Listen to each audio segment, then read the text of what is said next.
Welcome to the Locker, season 3, episode 2. 3-2, get that? 3-2, 32. Me and OJ, Ant Lee, Ricky Waters. This is the Locker. I am your man, A. White, along with my man, Van House. How is it going? What's going on, man? It's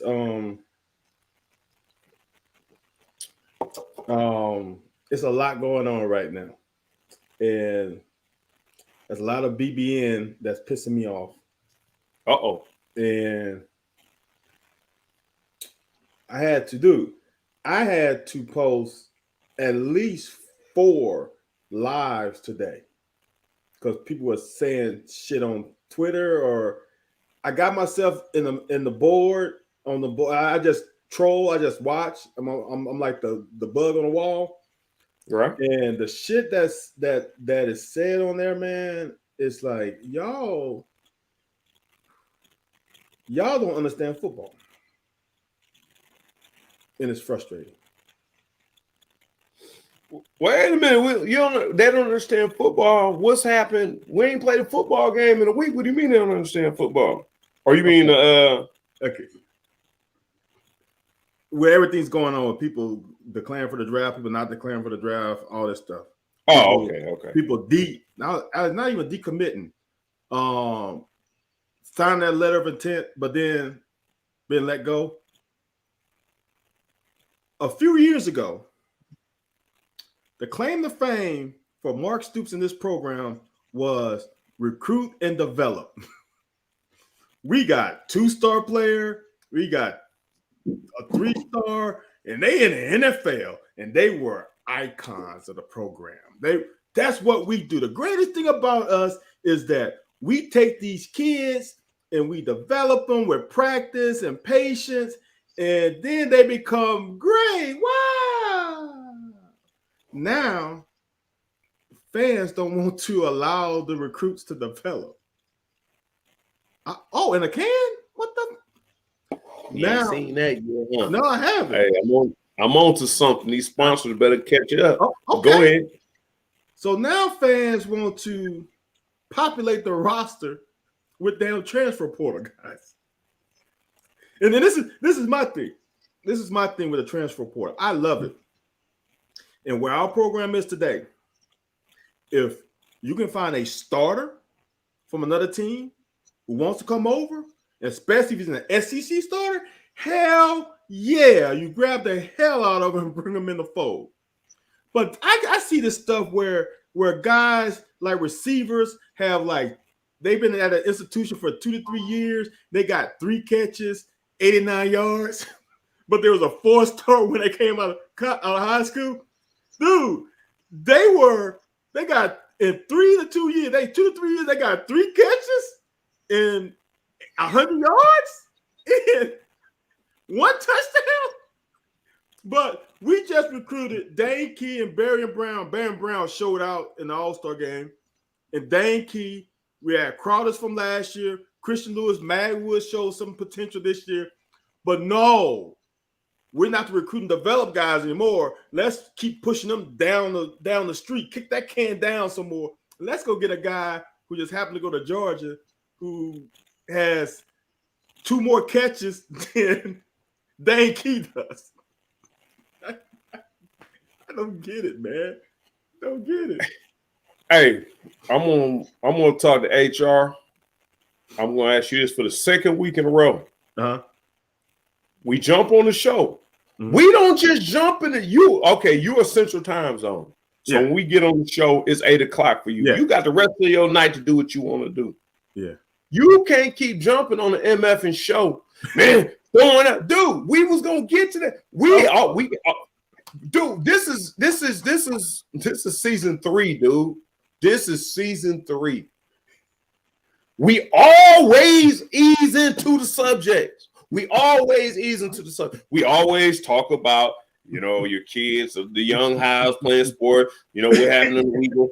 You done jumped into the major topics, and now we got to go and rewind. Okay, and start from the beginning. Okay, let's start over. My daughter just had a game this evening, and they just won 30-2. And she put in some work, basketball. She put in some work. Yeah. Hey, first shot. I'm a guy who tell my kids to find a spot on the court that you know you can make it over 50% of the time. And my spot in high school was the elbow. If I get you to the elbow, it's barbecue chicken. So my kids should be because a free throw percentage should be about 75%. So that's the same thing. It's in the flow. You right. And if you in the flow of the offense, all it takes is a rip or a cross step, one dribble, you at the elbow. You're right. So first shot, elbow jumper. I'm like, tears rolling down. I'm like, that's what we practice. Shoot the damn elbow jumper. Stop trying. Because what she wants to do, she watch NBA, because I got the NBA pass. She wants to get up there and jelly and reverse layup. And I'm like, okay, that's cool. Which is cool that she can do it at 12 years old. But I'm like, you ain't that big. Shoot that jumper. Right. So I'm like, okay. And that, what I tell her is, you got to, because she's a point guard, you got to pick your spots. But if you can make it easy for everybody else, if you get 2 points quick, now everybody else settles down because now you're up 2-0. Now everybody like, yay! So yeah, I'm sorry. That's how we should have started out. My bad. Well, I understand the young Hiles are prospering and gonna be great Hiles, maybe better than the big Hiles. Oh yeah, definitely. This is what I had to get off my chest before we started. Okay. Before you went off into the deep shit that we gonna talk about. Everybody's commenting on my ensemble. Well, what's wrong with your ensemble? My sister bought me. I asked her for a huggle. Oh, that's what that is. And this is what So I sent her a picture on Christmas, and she wants to see it from the feet up. Now, mind you, she don't realize I'm 6'2", but she does realize I'm 6'2" because she only like 5'4". But I was like, you know what? I'm gonna pay homage. You know, it's warm. I'm gonna wear it out, get it in. And now the women on here, Ann and Lacey and them, I don't know what they all on, but so my whole point was this is my sister's gift for Christmas, is why I wore it, paying homage to the sister gift, my bigger sister gift from Christmas. Okay. Gotcha. The other thing I wanted to say, and we're gonna get into the big one. This is what I wanted to ask you. Okay. Ben, I'm sure you don't know. Do you know, if you had to pick a guess, and you people will listen, if you could figure out what I did for a living, what would you think it was? I don't know if you hear them dogs in the back. I would say it's something in sales. Interesting. Yeah, something. Yeah, that's what I would say. Sales, project manager. Those are two things I got you. Really? Yeah. I had you pinning me better than that, pinging me better than that. What's wrong with sales? No, there's nothing wrong with that, but I thought you would be closer to the reality just because you know me. Oh, well, I can't. I got inside information. I can't. No, I got another. Well, see, yeah, okay, but you're right. But I got another. So I had a promotion over the holiday, and that's why we get into this. And I say this in the same thing in the media game. I work with kids, right? Mm-hmm. Now I work with kids' needs. Before I work with disciplinary of the kids, like keeping your ass in line. Mm-hmm. Right. Now I deal with, what do we have to do to make you a productive citizen in society? So you're a dean of students, so to speak. And a little bit further than that, way further than that. I deal with the families as well. Oh shit! Okay. We come with a hefty, right? My whole point was, so when we come on here and people kind of, enjoy the whole media. I enjoy just talking about sports. But I've always said that we've done this for fun, and people enjoy it. Right. There are people who will knock a podcast. There are people who promote podcasts, and there are people who just want to do their own podcast and want to be better than the other person. That's fine. Okay. It was just baffling to me that we do this podcast. People love it. We have made a lot of connections. I see you have blossomed, and because you should, because of your intellect and your commitment to analysis, analyzing the sports. But that is the same way I got into the position I'm in now. Oh, I show kids care, I show them structure, and I show them. And now I've been offered an opportunity to make a ton more money than I was making. And so it's just kind of odd. So when we brought the two together, it was just kind of odd. And I was just wondering, I asked you, but the people who watching, I just assume, I wonder if they actually knew, like, what does Anthony White do for a living? It is not an Anthony White thing because you probably don't care. But I was just curious as to what you thought. Because even if I were not me, I would not know what I would think I would do for a living, just because I'm a jack of all trades. Yeah, that's and obviously I knew what you were doing. Right. But that's why I said sales, because sales is a jack of all trades. You got to be well rounded. There's a lot of things that you have to do with sales to make it, because it's a commission based thing usually. So you got to hustle. So right. Yeah, man, congrats, man. Hey, like I tell people this all the time. I tell my buddy, I don't know if Elliot's gonna watch, but I have a buddy who I've known for a long time, work buddy, which became more than that. So we became friends, right? And his thing was he always wanted to get to a certain level. I'm like, Elliot, man, in due time. It's God's plan. It's not your plan. And just because your peer might have gotten there a little faster, don't mean they got there the right way. And he grind. Like, Elliot's gonna come. They're gonna notice you. They're gonna go notice you. And then finally, they noticed him. And now he's in a great spot. Some of the other guys who got the great spot in their eyes in their 30s or late 20s, they ain't kicking it like that anymore. Because sometimes you get things too early. So patience is gonna happen. Good things happen to good people, man. And knew it was coming, man. Knew it was coming. All right. Well, let's get to what we came here for. And you just jump starters. I see you over here pissed off. You over here pissed off and not, man. I see you couldn't wait for the shotgun blast to be heard. Right. Ah, man. So, okay. And I'm going to have to admit, I was gathering my thoughts and getting the screen together. Now, go back over now that we done got into our listeners are up now. Our viewers are up now. Okay. Now, let's go back into what initially pissed you off. What pissed me off is that when we first got the claim to fame for Stoops was recruit and develop.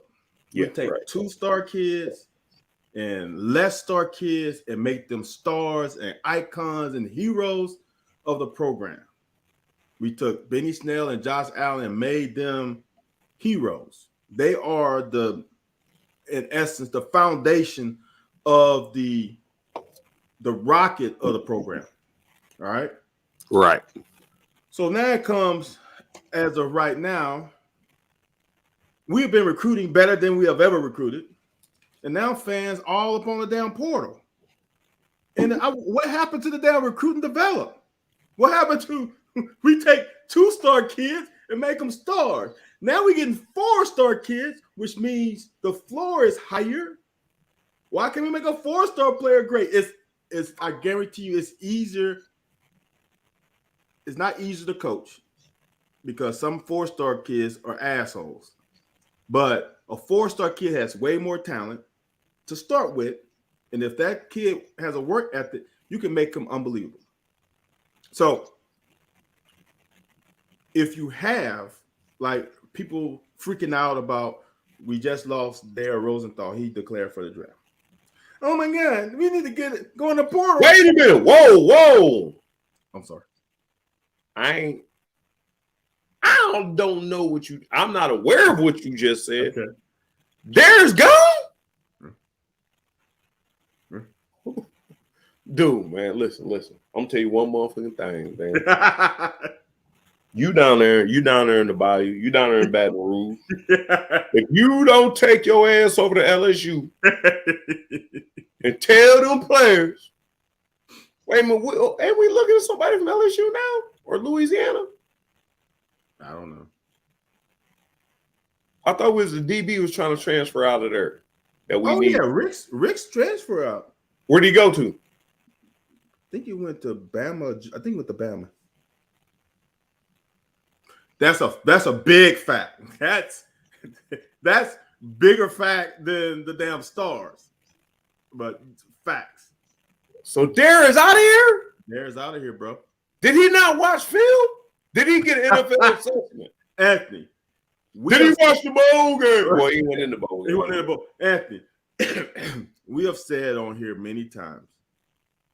I know I've said it on here, out of here, all my life. Some kids just don't like college. People don't understand this. Fans take this for granted.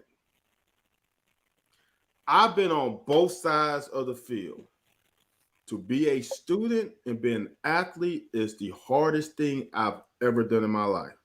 Because you was actually trying to be a fucking student, dude. That's what I'm saying. Like, we got Coach Stu, and I'm not throwing Coach Stu under the bus or nothing.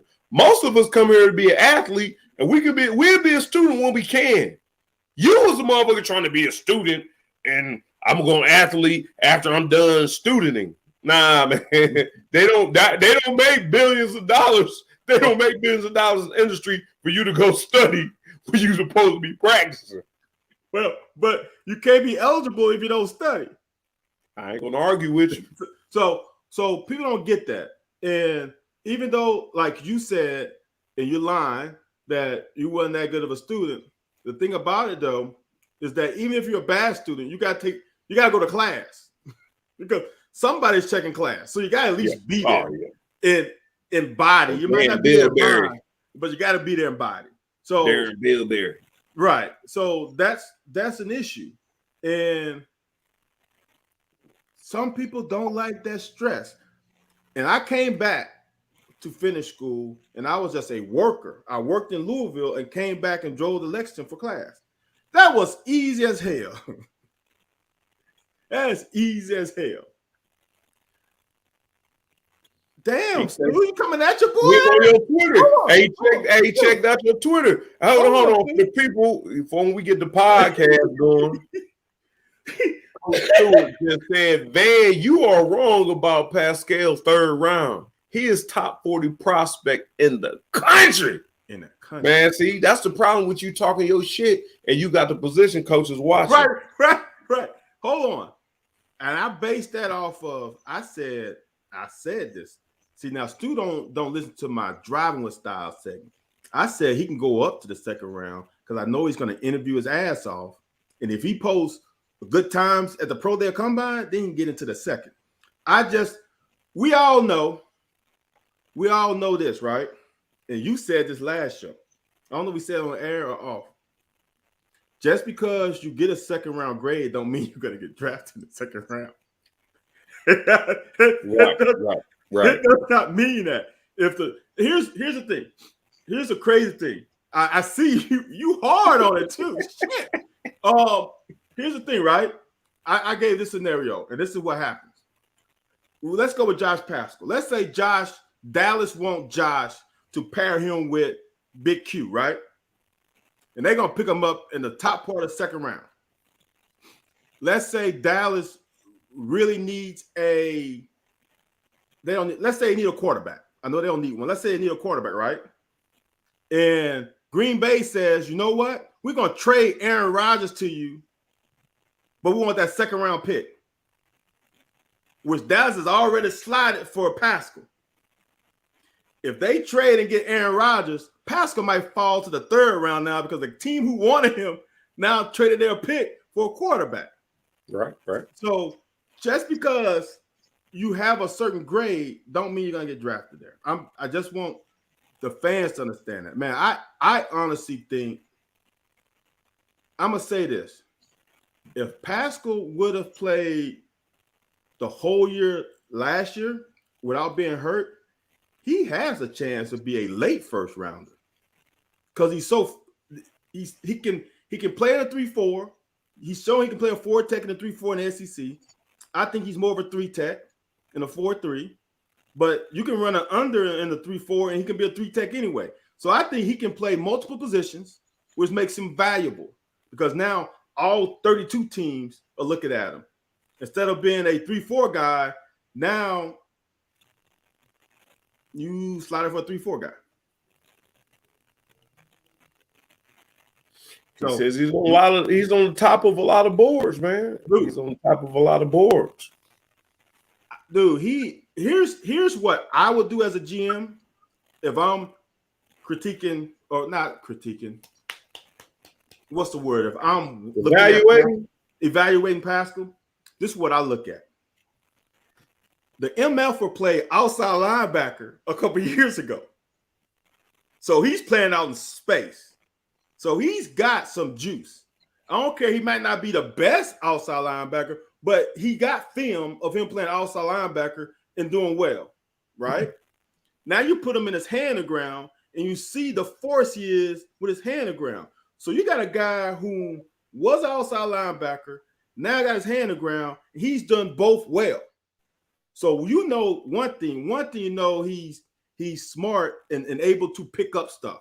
Because you just can't go from outside linebacker to go to defensive end and not be able to process and understand techniques and pick it up quickly.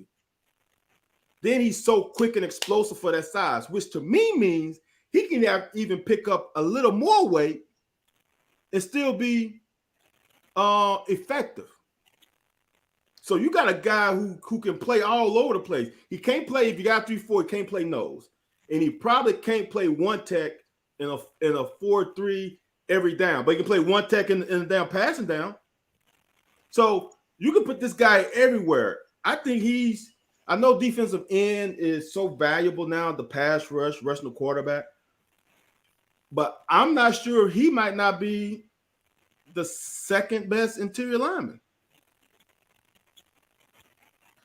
But that's me. I'm not sure if Stu is saying people, that's me. And the thing about it is he might be high on somebody's board, but do they need a defensive line? Do they need him? You know what I'm saying? Or their needs elsewhere? Sticking with the subject. Glad you said that, my friend. Okay. Sticking with the subject now. Now, Coach Stu is an expert on D-line and the people that's in his room, where they going to go. Fact. Same MF thing you just said. They interviewed Wan'Dale's dad. He said they were waiting to get the feedback from the NFL. And once they got their feedback, they felt it was best for him to come out. Where do we stand on that in the locker? Or where do we lay on it? Where do we shit on it? Where do we whatever on it? Where do we stand on that concept that Wan'Dale decided to leave when his dad was interviewed, said that we got the feedback we wanted and he decided to leave? We just talked about this last show. I don't think there's any other way to do it. Now, the thing about it, though, what's the word? Be set up. Don't set yourself up for heartbreak. That's the only thing I say. Because for me, if I have a son and he's a junior and NFL tells me, sir, Mr. Howes, your son should be drafted, because they can't say your son is going to definitely be drafted. They'll say his floor is the mid-second, or his ceiling is the mid-second, his floor is the 4th round. But he'll probably be in the 3rd. If my son has a chance to get drafted on the 1st, 2nd, 3rd, I say you take your ass out of here. That's just me. But I would give him pause and be like, look, understand this though. Can you improve your style? And do you like college? If you are a guy, if I feel like, son, you ain't gonna get bigger, you ain't gonna get faster, you pretty much reach your ceiling as far as showing what you can do, then why come back? But if I can see, well, there's some technique things, there's some intelligent things that you can work on that can possibly get you to the second round, well, then let's talk about it. How much do you like going to class? Dad, I hate going to class. Well, son, I got to do is go to class for another semester. I got to do is finish that fall semester, and then you're good. Well, okay, I think I go a fall. Then we go to, you know what I'm saying? There's variables to it. But if one, it's like the Jamin Davis thing. Like I said, I saw Jamin Davis maybe late first, early second. But when the MF would go as early as he did, he made the right decision. I mean, but if he would have slid to the late first or early second, I'd be like, dude, you could have came back with your size and speed. You have all the numbers of a high first rounder. Right. So he just didn't have the experience. Exactly. He didn't have the film. So Washington picked him up early. I'm like, well, that's the right decision. If Wan'Dale goes in the fourth round, it's gonna be a problem. You know what I'm saying? Because for me, if Rondale Moore went in the second round, I think Wan'Dale is just as good as him. And he's playing in a better conference and putting up numbers. So that's the way I feel about it. But I mean, it is what it is, man. I'm cool with him going out. I wish he would have stayed though. I'm cool with him going out. I don't know if I'm all that cool with his dad saying that they got the feedback that they wanted. His dad's point that he was asked was name. He said name, image, and likeness was never really in it. Like that's everything I heard from everybody who's in the inside. That if they could get him $1 million, that he would come back for a year. And it makes sense to me. Because if you go in third round, you're not gonna make $1 million, I don't think. So why not just sit out another year, come back, break records, set them higher? Well, I don't know. The inflation, it may have went up. My whole point is this. $1 million as what? Your signing bonus? Or $1 million for name, image, and likeness come back another year. No. You said NFL he wouldn't make $1 million. Is that the length of the contract? Or that first year? Oh hell, no, Anthony. But I'm saying the whole point is right here.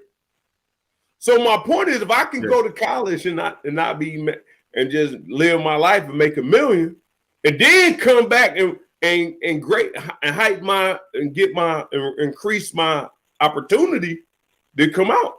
So why take a risk unless? And that was my understanding that him and his dad thought it was first. If it was first through third, all right, we gonna go to the league. Because like you said, your end says if it's third, you possibly gonna make that. Me and you, I thought you and I both thought that if you were out of the first and second and you fighting for the third, that's not a guarantee. Because if they say your ceiling is a third, you looking anywhere between the third and fifth, because people start trading shit around the third. People start, we might not need a slot receiver. If we're not saying a wide receiver, we're saying slot receiver. So you are a very small. And the one thing I think it might have been on Sunday morning. Somebody said, and I didn't even think of this. This would, and I don't want to make this a bass session. No, this win a locker, bro. But his punt return game, I said it, has left a lot to be desired. Yep. And that's what I think really hurts him. Yes. Because he left a lot of returns on the table, put some on the ground. And that's why I'm like, I don't know what kind of feedback his dad got, but I think he only took the feedback from Liam. And Liam, and you and I both know Liam ain't still in the circle. Now, somebody might ask Liam a couple questions, but Liam ain't in the circle. I don't even think he was in the circle when he was in the circle because he was just a damn quarterback coach. He wasn't no OC. Ain't nobody asking him shit. Was he the one who said draft Jared Goff? Because we had Jared Goff, a college coach on here, and didn't think Jared Goff was gonna make it. He wasn't there yet. I don't think he was there when Jared Goff got drafted because he was drafted by the previous coaching staff. I got something for you because I was wondering, dude, the top of the third round, last year? 4 years, $4.94 million contract with a $1.15 million signing bonus. 4.7. How many years? 3? 4 years. So that's $1 million a year. Oh yeah. But yeah, that's the bare minimum. That's the bare minimum. No, that's the third round though. Right. But that's the top of the third round, right? Yeah. With a $1 million signing bonus. Yeah. I was saying right. $1 million is about the third round. That's if you're at the top of that boy. If your ceiling is that, if you move to the middle of it, because I think Lynn only made like 7. It's Lynn only made like 9 or 7. It's $800,000 now for the mid to late third round. And you working your ass off. If you could go to college and make $1 million no matter what. Right. But hold on, Anthony. But see, that's the difference though. You're working your ass off, but that's all you want to do. You ain't got to fake like you want to go to class. Some people like that. I personally like college, so I like going to class. But there's people who hate class and would rather just go work. And if you can work and make $2 million your first year. I'm telling you, man. I didn't mind to go to class. I didn't like the parking situation they had in UK. They're gonna ticket you every time you park. But I'm gonna tell you this, man. I bought in my debut, like I had one bad play in the NFL. I had some mediocre average ones and had a lot of above average. I had one negative play in the NFL. They got your ass cut because that's all it takes sometimes. Yeah, but I got picked up by another team that didn't give me an opportunity to shine for political reasons, and another team I was on the IR. But my point is this: we see what happened to Lynn Bowden, and I don't know. Lynn Bowden probably has some behind the scenes stuff going on. I guess it worked out for Randall Cobb. I don't know. I'm not mad at it. I just don't like the verbiage behind the decision where we thought it was, if this happens, then this is going to happen. And it turned out that he had a really good bowl game. He's not going to be any taller than 5'10" at any point in the future. Now, maybe he may run a 4.2. Now, that changes the game. He ain't running a 4.2, Anthony. He got angled too many times. You the same one was talking about Jamin Davis not running what he ran. Man, after your Jamin Davis. Anthony, we got on film where Wan'Dale got angled at least 2 times, maybe 3 times this year. He ran a 4.2. 4.2 eliminates no, he's not 4.2. I ain't saying that. Okay. I'm just saying if he runs super fast. I'm just saying. Look, man, here's the thing. Here's the thing for me, and this is the great thing about how Coach Stoops has recruited. He recruited intelligent players. Yeah. And the interview process is huge now. Yeah. And they're going to put Wan'Dale on the whiteboard, and he's going to knock it out the park. They're going to put Pascal on the whiteboard. He's going to knock it out the park. So it's like it's like selling a house. All you need is one buyer.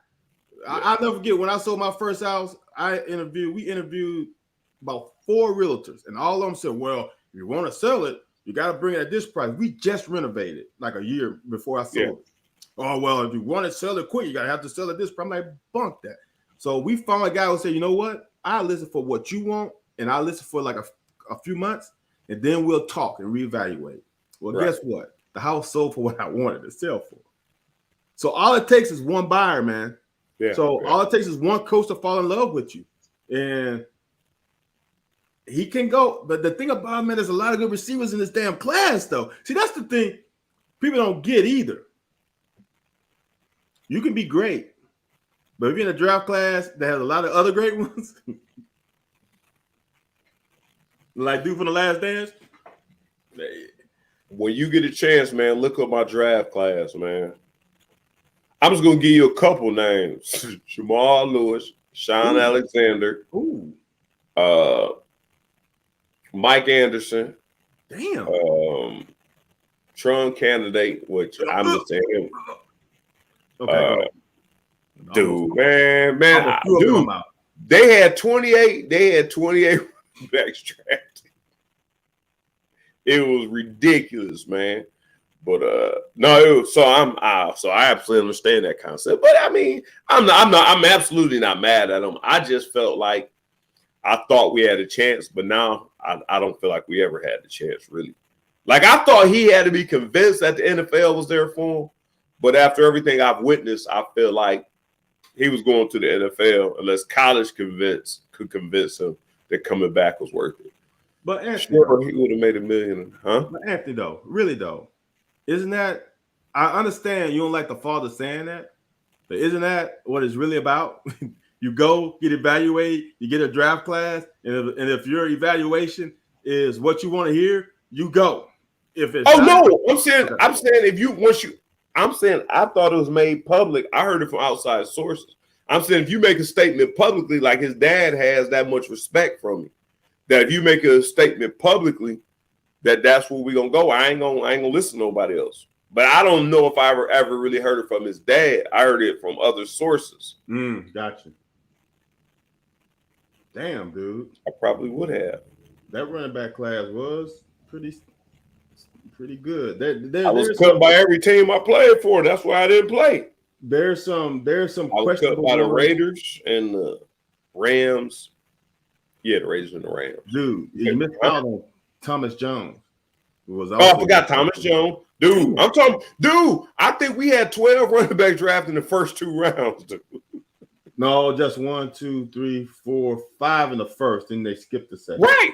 So the second one, there was none in the second. Really? Yeah. Then it went to the third, and then you got 4 in the third. Well, whatever it was. The first 3 rounds, you had 9 running backs. That's a lot. Yeah. Shit, that's a lot of running backs. But when we was looking at the draft, that's what our agent was looking, and I was just kind of like, and one thing was, I was in the tweener between third down backs, pass receiving backs being valuable. If you wasn't Marshall Faulk, who was a pass receiving back but can play 3 downs, right? It was tough. But my whole point is this: like you said, Wan'Dale's toughness of probably getting the fact that he played in UK for 1 year. But like the one thing you always advocated for was that, dude, if you ain't got that film, that 1 year film, was it a fluke? And I don't think it absolutely wasn't a fluke because he took a lot of hits, he ran routes, everybody knew he was getting the ball and he made plays. Only difference is NFL is SEC times 2 with every team. There ain't no Vandy's. Well, I'm gonna say this. He played 2 years at Nebraska with film. So maybe that's what it wasn't solely as a receiver though, but maybe that's what they feel like. We got 3 years of film. We showed that I can play running back. So I'm gonna throw a name out there. Don't laugh at me when I say this because I'm not comparing him to him. But maybe he feels like Deebo Samuels. And if he can go to a team that can use him like that, which they won't, but maybe that's the value he sees. I'm gonna say this. This is what I like about him and like about Pascal is that they're going to get there and work. I think they are pros. And I don't think they're going to go there and the moment's going to be too big for them and they're not going to dedicate themselves. There are some other people that I worry about. But for them to, I feel comfortable with them leaving, although Pascal should leave. But I the way Wandale carries himself, I think he's fine. Oh yeah, nah. I agree. Cobby Cobb ass. Sean Alexander, Mummy was not the one who told Sean Alexander he was not SEC material. And the coach that told him he wasn't SEC material did not tell him he wasn't SEC material. He was coming to the University of Kentucky, and Van Hals may be able to concur and confirm that in the middle 1990s, Kentucky had one recruiting weekend where they brought all of their recruits in at 1 week. 60, 70, 80 MFers. Yep. And most of them, you got 80 people. You only got 25 scholarships. So if everybody commits, they commit. Yep. Sean Alexander did not, I don't know. He was not in my group in 1995. Okay. And Sean Alexander was asked to give a decision over the phone whether he was coming to Kentucky or not, and they were not going to hold his scholarship. They didn't say he couldn't play in the SEC, but there was all the talent there, and they wanted to know if Sean Alexander wanted one of those spots or not. And he said he wanted to wait, and they told him if he wanted to wait, that the opportunity would not be available after today. Who was the MF that was in the class? You? No, the MFers is not the person who's telling them that. That's your coach, your boy telling them that. No, they was to Hal Mummy. It wasn't Hal Mummy. No. He was Hal Mummy came at least a year or so later after Sean. Hal Mummy came 2 years later. It was Bill Curry who told him that. Yeah, you didn't know that? You don't remember nothing that happened under your tutelage. No. I'm agreeing with you. But you keep acting. You didn't know I got cut off the team, and you was a damn team captain. You don't know nothing that happened under your tutelage. Let me pause you on that shit now. Now we're getting personal. Your team captain. Get no more personal than me being me. Hold on. Your team captain was Billy Jack Haskins. You need to talk and clear this up with Billy Jack Haskins. Billy Jack handled the offense. I handled the defense. That's why you get an offensive captain and a defensive captain. So you go take that shit out with Billy Jack Haskins. Let's get Billy Jack on the show, and you go ask him what the fuck happened. And hold on. Let me say this though. Before everybody fucking jump on Sean Alexander, I'm sorry. When we played Sean Alexander at Alabama, I didn't see nothing special. When we beat him, he didn't do nothing special. He like 30 yards. Hold on. Sean Alexander, to me, wasn't better than you. Oh, hey, hold on. Let me give you single screen for this. Go ahead, my man. To me, he wasn't better than you, and he wasn't better than Derek Homer. So I understand he had this fame at Bama. But I'm gonna say this, and this is gonna sound petty and hate, because I'm not a hater. We in the locker. I speak my truth. I know Sean Alexander went to a Pro Bowl, but Sean Alexander flamed out like that.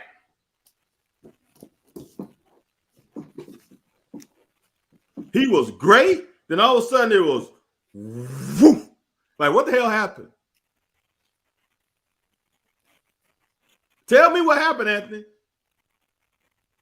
I see. That's why I let you do, because if I tell you, they consider that the youngsters today that is what they call hating, capping. That's what I said. And what you will be doing is what they would call capping. Okay. So, how am I lying? So, look, I'm gonna pull it up right now. I'll pull it up. Never would say. Here's the thing. I want other people to understand too. When your ass is already, when you get a scholarship to go to college, to get your education paid for, you are a damn good athlete. So yeah, it's period. You're a great athlete. You're what is a 5%er? 5% of kids who play in high school, play in college. And it's like a 1% or 2% that go to play in the NFL. So for you to get in the NFL means you are the elite of the elite. Okay. So no doubt, Shaun Alexander was a great player. Shaun Alexander came in the league hot. Was his year 2, 3, 4, 5, 6. Year 2, 3, 4, 5, 6. I think did he win MVP or come close? Yeah, it was something. Right. He had 2004 he had 1,600 yards rushing. 2005 he had 1,800 yards rushing. Guess what he had in 2006? Wait a minute, 2000. Oh. 2005 had 1,800. 2006 he had 896. He had that 50 yards a game. He played 10 games, so that's 80 yards a game. 90, almost 90. That's 2006. 20 yards a quarter. Huh? 20 yards a quarter. Yeah. 2000, and this is when they were running the ball. When he threw the ball 300 plus times during his prime, every year except one. That year he carried 295. So basically 300. The year 2006, he had 896 yards. 2007, he had 716 yards. In 2008, he was out the league. So he was here. Then all of a sudden, he was going like that. He had 4 years of great football. Then he had 3 years of subpar. So tell me what happened. You get a back, dude. Here's the crazy part about it. He averaged 117 yards a game in his last great year. What's up, Michelle? 200. He had 117. Dude, 117 yards. Anthony, he averaged 117 yards a game, which you know damn well he had a couple 200s in there. He had a couple 200s. Right?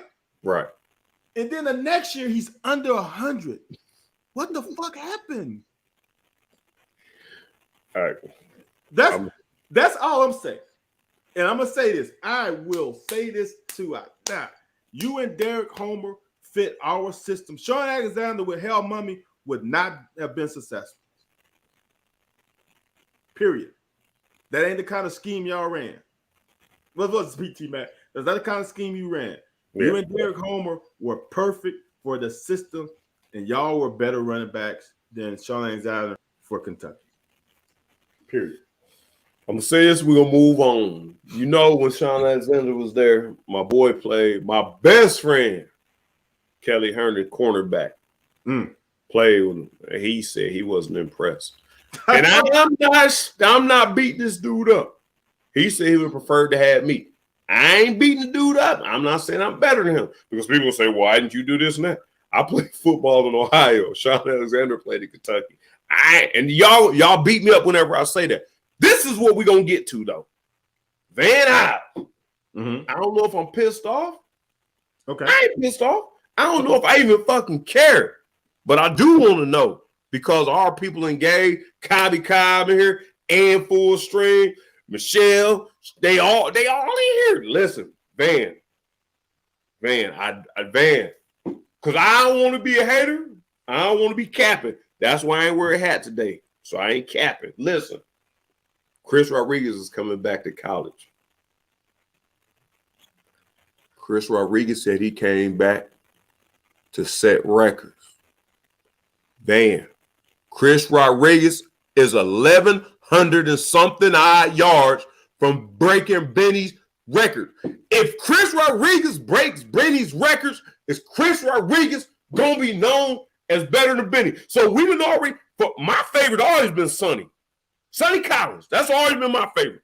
That's been that dude. Benny came in. I said, damn, Benny was nice. So I couldn't argue with Benny because of numbers. I couldn't argue with him. If Chris Rodriguez breaks Benny's numbers, what the fan base gonna do? What should they do? What they go? Hey, y'all in their Twitter, we putting let Michelle, all y'all, Cobby Cobb, whoever, JD, whoever out there, Jay Hayes, when you show up, whoever show up. Dude, if Chris Rodriguez breaks Benny's Are we just gonna forget about Benny after 2 years and say Chris? First of all, I love your soliloquy, but you left off the best running back in UK history, and that's Mo Williams. That's 1A, 1B. Sonny and Mo. Here's what I'm gonna say, and maybe Derek Ramsey would back me up. That was the best team money could buy. they had some dogs on that team. Name one guy on the offense when Mo Williams came in the league, that came to Kentucky, that's in the league. Name one. Give me one. You said that when Mo was in, because he ran everybody off. Well, when Mo was a freshman and the team that he played on, Mo carried the damn offense. Now, dude, Mo did some. I'm on the field. Mo did some things where it's like, I'm gonna say something stupid, but I'm gonna say it anyway. It's like when Walter Payton got on offense, how the defense wanted to see what he's gonna do. When I was on offense, it was like, Coach, all right, give me the shit so I can go watch Mo run. That's how it was for me. So for me, he's the best. But you bring up a great ass. That's a good one. There are gonna be some fans who are gonna feel like he's the best. The difference between Benny and C-Rod is Benny played on teams that were 7-5 and won 5 straight games and lost 5 straight. And then he propelled the program to the first 10-win season. Here's the thing that I tell people all the time, because I was this. When you're the first, they can never take it away from you. Right. Your record can be broken. But when you're the first, it can never be taken away from you, because it'll always be the first that did this. And didn't Benny do it, really? Oh, the yards per carry and the touches is probably going to be in Benny's favor as well. Right. Yeah. Because that's what convinced me. That's what really convinced me about Benny. His yards per carry and touches were less than Sonny's, and that's why I was like, "Oh Lord!" And Mo too, bro. Real deal, man. Yeah, no, Sonny was a beast, man. No lie.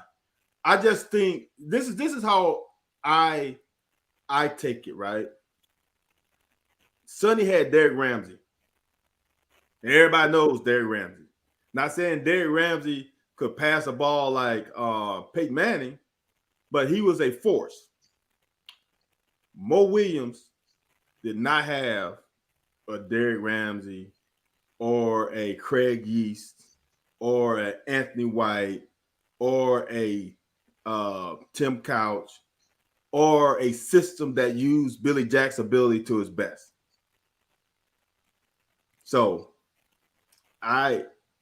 Benny had a great ass defense that allowed him to get the damn toast, because we're gonna play field position battle and we're gonna put our defense on the field in good position.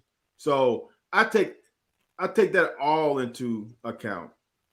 I'm not sure it's C-Rod's fourth. If C-Rod gets the record, I still don't think he's fourth. Well, let's hear it. How we got him? If he get the record at the end of this year, how we got him? How you got him? How you got him stacking up?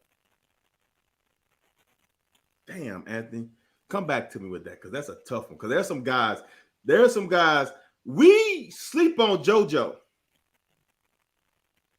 Kemp? Yeah. Oh, he behind Raphael Little, and I got Raphael Little up there before him. That too. If Boone wouldn't trick this shit off, Boone might have a shot. So you got Mo, Sonny. Don't forget, dude, we got Mark Higgs, man. Come on, man. Like I'm telling you, like he could be. If I wanted to push him real low, I could push him real low. I just don't desire to do that. No, that's what I'm saying. Who else did that? it's like you look at TB put this out there with quarterbacks. Well, now quarterbacks pass the damn ball 40 times a game almost. Right.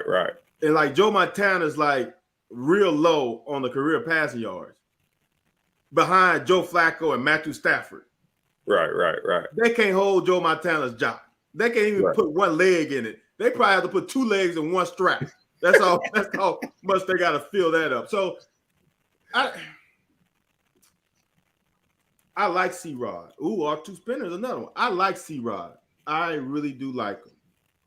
But there are some guys that came before him. There were some dogs. And I don't think he's better than Benny. So, and if I don't have Benny number one, C-Rod is at least behind Benny. So, yeah. I don't know. It just kind of threw me off. Like I said, man, these announcements is coming in, and I'm like, man, and you know, I'm here locally, man. Yeah. And I ain't gonna lie, man. I'm still kind of waiting to see if I'm gonna get a call at some point, which I understand I probably won't. A call for what? Chris Rodriguez says he came here to set records. And I'm like, capping. dude, you done played 5 years. He capping, dude. And you breaking Benny's records in 3 years. The same way people, and this is the same way I feel about the conversation of people talk about Andre Woodson and Jared Lorenzen. Dude, Tim Couch really only played 2 years.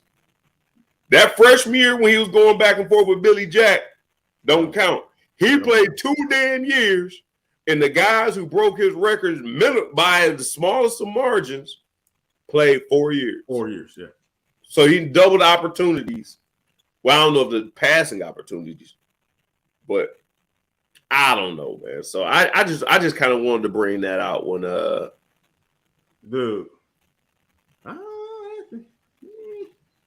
Oh. C-Rod's cut He yards to carry up there with Benny. It's pretty damn good. Is it? Yeah, it's more than C-Rod. It's more than Benny's. Oh, I didn't know that. Dude, he might have. Hold on, I got it. It's 6 yards a carry. Ooh. 6 yards a carry, player. The only difference, like you said, Benny did his in true 3 years. Yeah. He did his. Benny got 1,000 yards each year he played. Yeah. C-Rod's gonna go for 5 years, and C-Rod only had 1 year of 1,000 yards. 1 year. So, you have to take that with a grain of salt. Benny so you said he was getting scrub time, stacking up. I don't know about scrub time, but Benny did it in 3 years. Yeah. He gonna do it in 5. And I think it's for no, you know what's crazy? He did in 3 years. You know what? You know how he got his first year? What happened his first year? Who first year? Benny? Yeah. Then who got hurt? Somebody got hurt. Was it Boone? Well, nobody hurt. He was splitting time with Boone.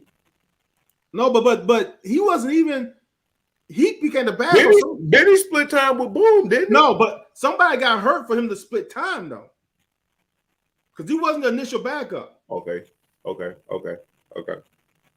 The one dude who transferred, Horton, was it Horton? Maybe it might have. No, the dude who went to EKU. I thought somebody went to EKU.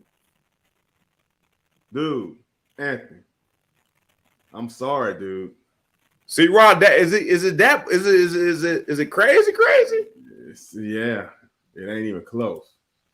It ain't even with close. Benny or nobody. The nobody.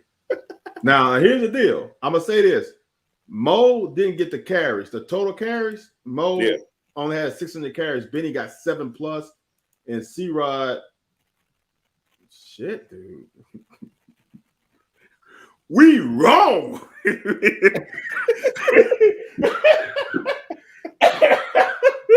We are wrong. Benny C-Rod only has 417 carries for his career. 417. No. I'm looking at he look, his freshman year only had 2. His sophomore year he had 71. COVID year he had 119. This year at 225. He's got so damn. You said Benny has 700? Benny has 737. Oh, They word. They ran him in the ground.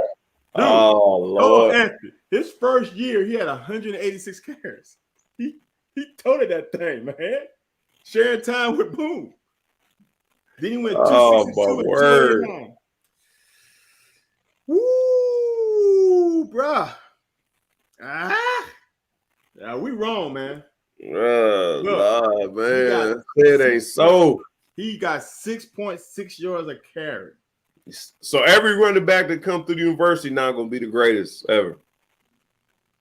I'm not going to say that. I'm still going to say he ain't in the top 5, but someone can talk me off the ledge now with the right stats because I can't argue with it. Now, I got to argue this, though. Film don't lie, though. You want me to argue? You want me to argue it for you? Go ahead. And this is one thing that really jacks me up about even my career. I'm going to argue this right here. If you look at the play and you break down play by play, and if you want me to do it for you, if you want to feel better, I can break down play by play. And if there's a gaping ass hole and he gets tackled by the first defender, no, you think it's funny. I'm telling you this. So any back who goes through that hole is going to get through that hole. Now, if you got a back who's going to make a mess, which Benny probably would, Sonny probably would, yours truly probably would. I'm not taking away the accomplishment. You can't take away from the accomplishment. But put it like this: if you playing corner and y'all play cover 2 all the damn time, and you got a cold ass D end or outside backer that's hitting them like the ball always coming out, and you get more interceptions than a soft defensive lineman, you understand that everybody else is not going to understand that. You got this right too, because Benny, if you really look at it, the big blue wall was not the big blue wall when Benny was a freshman. That's true. That's true. C-Rod has played behind a much better offensive line his whole career. Yeah. But I just gotta say that MFer has almost half the carries. That is crazy. Everybody else. That is crazy. Averaging. Guess who has the lowest yards per carry average? Out of who? Out of people we've been naming? Yeah, Sonny, Mo, Benny, and C-Rod. Probably Sonny. Yep. He got under 5 yards a carry. It was different back then, man. I know. Right. See, but the thing about it, if you look at, like, if my son look at numbers, he's going to say C-Rod's the best because all the numbers add up. Yep. C-Rod being the best. Yeah, that's, dude, I would have never. I didn't know that. I didn't know that. Money. I would have lost all my money. All of it. Because I would have damn sure thought Benny had more yards per carry. It's not even close. Right. It's a yard more per carry. Damn. Dude, that is sick. And guess who's second? I wouldn't have thought this either. On yards per carry? Yeah. Raphael? No, it's Mo. Oh, after the guys we talking about, it's Mo. Oh. Mo got 5.4, Benny got 5.3. Damn. Dude, 6.6, dude. 6.6. Do you know how ridiculous? You know how. I don't think the fans understand how ridiculous. Ain't right with that, man. That's something ridiculous. Ain't right with that. And Anthony, here's the crazy part. Here's the crazy part. He ain't busting out 60-yard carries. Right. Every game. All his is it is literally, dude. He literally gets 6 or 7 yards to carry. He is literally, that's what he's getting. He's literally getting 60 yards, 7 yards. You damn right. I already noticed that. I noticed that. He might go for 30. I still hold to. They should be 12 and 20. But he's literally getting 6 yards a carry. I wonder what is his long? What's his longest carry? Oh, he did have some 50 and 60s. Yeah, but that ain't. But Anthony, to be 6.6, you should have. No. I'm telling you, he not getting. Man, you not even hearing what I'm saying. You listen, but you ain't hearing.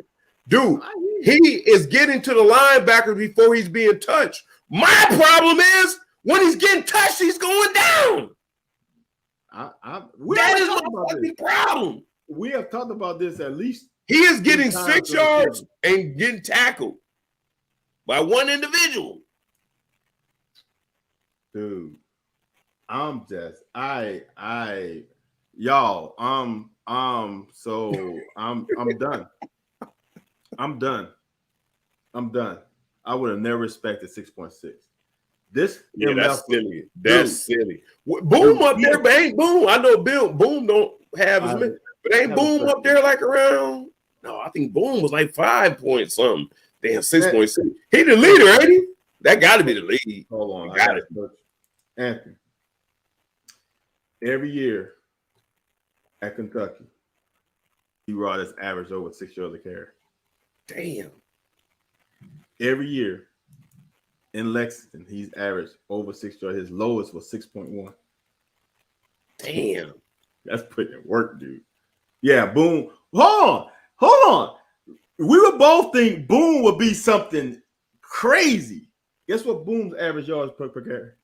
It's like 5.4 or something, like 5, 6. 6.8. Ooh. And Boom was electric. Boom had 6.8 is a lot. Right. But damn, C-Rod 6.6. Yeah. Yeah. You would think Boom would have way more. But that was one thing we said. Boom gonna get you a 0 yard game or 50. Yeah. Like it wasn't no in between. It was all or nothing. Damn. Wait a minute. Hold on. So Cobby Cobb just said, and I love Cobby Cobb, man. He always come through with them gems, man. He come through with the real shit. Do we agree or do we disagree that Cobby Cobb says, nah, Anthony, you wrong. He gets hit behind the line and drags fools plenty. I can't agree with that. Now, hold on. Let me say this. We're playing in the SEC. Go watch Mo Williams and see how many times his ass got hit in the backfield. The defense going to win sometimes. I watch every play. There are touchdown carries for C-Rod where he ain't got touched. He goes to the third level and ain't nobody within a yard of him. Now, are there some plays where he got to run through guys? Fans, it's like Benny too. Fans only remember certain plays. You don't remember the plays where Benny freaking got to the damn third level with no one touching him. You remember the ones where he hit, and then drag. But there's a lot of plays. There is a lot of plays. You go to LSU game, one for sure, where he got to the – if you can get to the damn second level without being touched, you won. Oh, yeah. Hell yeah. Linebackers – you don't want a big, fat-ass defensive lineman to fall on your ass. Those are ones that hurt. You get a linebacker to hit you and square you up, that's fine, whatever. But get one of the big-ass linemen to toss your ass and then fall on your ass and then see how that feels. That's the difference. No, I can pull up probably in 30 minutes the amount of film of C-Rod not getting touched. Look at some of his touchdown runs, the long ones. He ain't getting touched. Can I say this? Let me ask you this. We started off the conversation on Shaun Alexander. Would you say we ain't talking running styles? No, we just talking about just our visuals, our visual perspectives. Shaun Alexander, C-Rod, same people. When the getting is good, it's good. When the getting ain't good, give me my yards and let me lay down. I think C-Rod's a little tougher than Shaun Alexander, but I do see because C-Rod. But I think Shaun Alexander's a little more elusive. The one C-Rod, yeah. those ones with C-Rod getting tackled, I think Sean make a miss. That's a good point. That's what I was saying. C-Rod will run over you, but yeah, you're right. Sean Alexander will definitely get you a little in a phone booth with that little weak dead leg. But yeah, I mean, I just said it. Sean Alexander had 4 good years, and all of a sudden he fell off the cliff.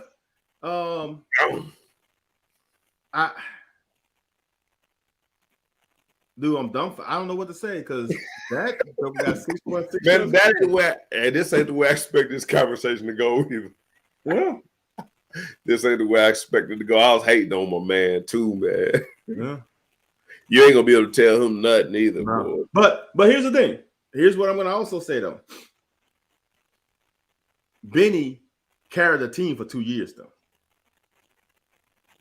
You can keep grasping all you want. Hey, you know, I'm gonna give you one more, and we're gonna get up out of here. I'm gonna give you one more. Wan'Dale's a bad dude. Wan'Dale's bad man, dude. Yeah. Problem is, Craig Yeast had to play with me, Keo, Quentin. So we had we were throwing the ball 50 times a game, but all 50 of them wasn't going to Craig. So now Wan'Dale gonna walk up out of here like, yeah, man, I'm the man. No, Craig's still the man. Dude, in my book. Hold on. When has Craig Yeast ever been caught from behind?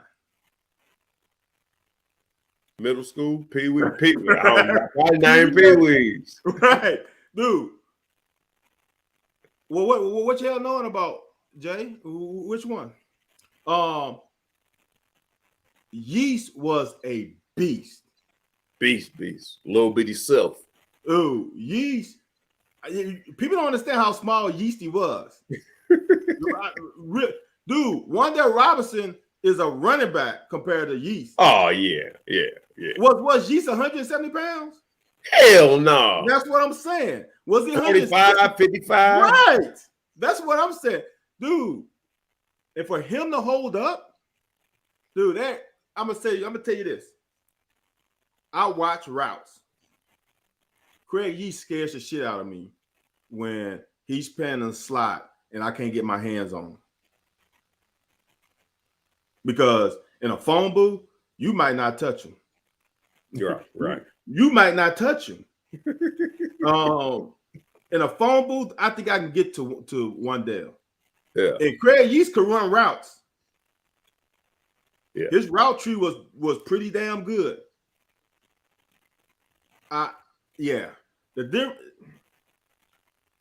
If Craig Yeast played now, Craig Yeast would be a first rounder. Because you know what? Yeah. Well, because you know what, Craig? You can't even tear him up or nothing. You can't hit him. Right. Plus, you can't hit him anyway. Hold on. But you know what else Craig Yeast could do? Return them balls. Yeah, return them balls.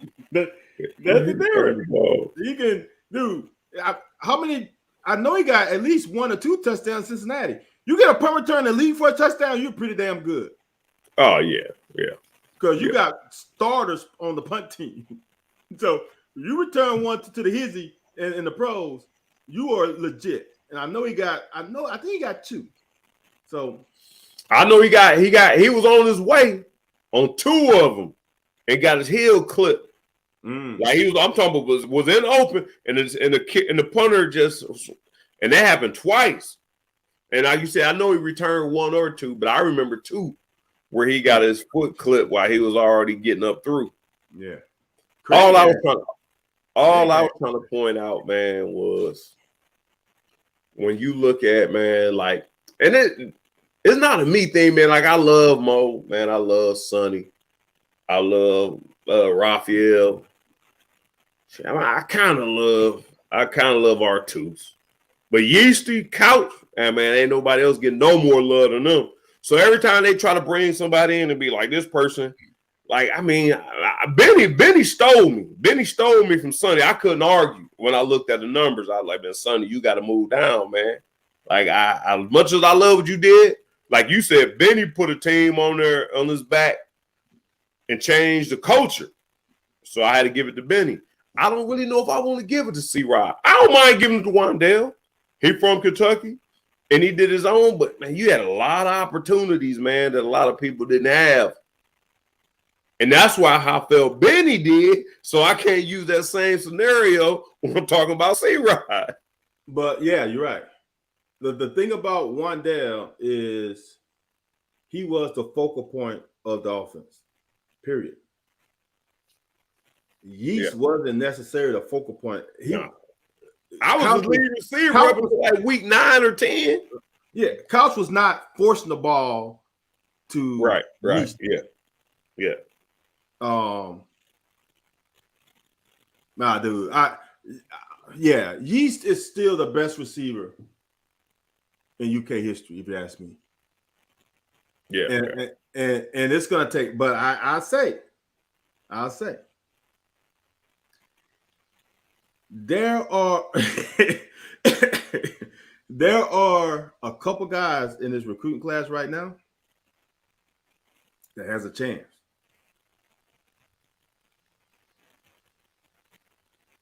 I think Baron Brown is that dude. And he bitty too, ain't he? He what? Yeah, he had nice size. Well, I thought he looked a little bitty. I'm not saying he ain't. No, he's not. No, I don't think he's that small. I think he's 6 feet. I think. Oh, is it? I think so. I thought it was 5'10" the one I seen the videos. He looked 5'9", 5'10". Well, remember these MFers who on the other side of the ball. Yeah. Huge now. They're not like when we were playing. Yeah, he's 6. They got him listed at 6 feet, so he might be 5'11". Yeah, with no shoes on. I want y'all to hear me out on this one. I know Baron Brown and I know Dane Key are the focal point of the receiving class. I think Jordan Anthony is going to be the first one to make an impact out of the way. He's not going to have the long-term career, but you can't coach speed, dude. You cannot. You got to be able to catch that thing. I ain't been on no teams where the fastest dude had hands. I never, ever. And if this dude, he is a low 10-second 100-meter runner. Oh, yeah. I don't think y'all understand. Most football players can't run 100. They can't because everything's in short bursts. If he got that kind of speed in 100, I want y'all to understand that means his 40 time is ridiculous. It's 4.2. At worst, 4.3. He as we said back in the day, he picking them up and putting them down. Right. Dude, there's as a coach, you find plays for him because you know he can break it open. It could be a screen, it could be a jet sweep. You just find a way to give him the ball. Baron Brown and Dane, he gonna have to find it their way, the traditional way. But I might put in a play or two to give Jordan Anthony the ball next year. Yeah. You got to see that speed, man. You got to see that speed. I know that's what it was when we had Ernest Sims here. That joke that's what they had. They drew up all kinds of plays. I'm like, man, y'all over here playing around with this dude trying to get the ball, but give me the motherfucking ball. Yeah. No, but yeah, man. So, man. Well, I ain't know we done finished it up, man. There's plenty to talk about, but man, I think that kind of covered it. Everybody else ain't talking about this. That's why you tune into the locker. Man, we talk. Ain't nobody else gonna talk about this. Ain't nobody else willing to talk about this. I'm gonna tell you this much, man. I'm hosting the lockers. I'm hosting Sunday morning sports talk this weekend. I'm trying to get Van to join us. Larry Vaught's gonna be out. Let's go. Hey, let's go. Hey, check out if you listen to Sunday morning sports talk, 6:30 a.m. from 9 a.m. to the noon Eastern Standard Time. I'm hosting.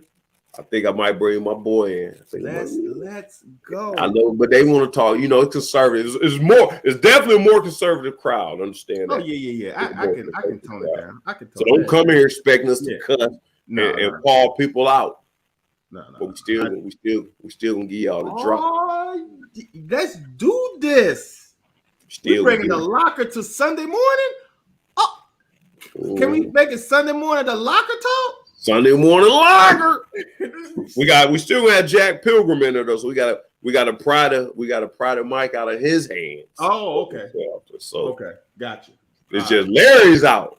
Just Larry's out. Okay. Yeah, we still got the pride of Mike out of Jack Pilgrim's hands. Okay, I got you. Which I learned to like Jack, man. But, so we can't call it the locker because we have to call it the locker featuring Jack, and we can't do that. You can't do that. So all right, so I'm just gonna be a special guest, and we just leave it at that. Yeah, we're gonna do, man. We gonna check. So check him out. But we have Van on there on Sunday, man. I ain't talking to Tom Leach yet, but we have you on there. Say less. Tom, man, I got Van lined up, man. He on there. Say less. Yeah, say less. As the kid would say, say less. All right, man. This is episode 2 of season 3. Man, we appreciate y'all for joining us, man. Hop on over to YouTube, man. We seem like we back on track, man. Hop on over to YouTube, man. Like, subscribe, follow. Man, share the videos if you want to. I'm going to get back on my podcast game. I know my podcast is down. With my new gig, I think I'm going to hire me a little intern this time. For real. It's going to be an intern. But since they high school kids, our content, they might not be able to listen to. So I got an issue there. But we're going to get the podcast. If you've been following the podcast, keep on looking. We're going to have the podcast back up and running. You know, it's the holiday season. I'm doing interviews for myself. I'm trying to get a promotion. So we appreciate you for all that y'all have done, the way y'all did it. Yes, sir. They want you on there. Everybody want it. Everybody want Van on there. Let's do this, man. Only thing is Van don't get too much say-so over there. Fact. When we get over there, man, hey, that's my job. This ain't my job. That's my job. Man, going to take the back seat. So if I cuss him out, y'all can't be hating me, man. That's a good point. All right. So, like I said, go on over to YouTube, like, subscribe, follow, share, all that. Check us out on Sunday morning, 9 a.m. to 12 noon on 630 WLAP on iHeart, or if you local, 630 AM radio, WLAP. And that's where you can find us. We out.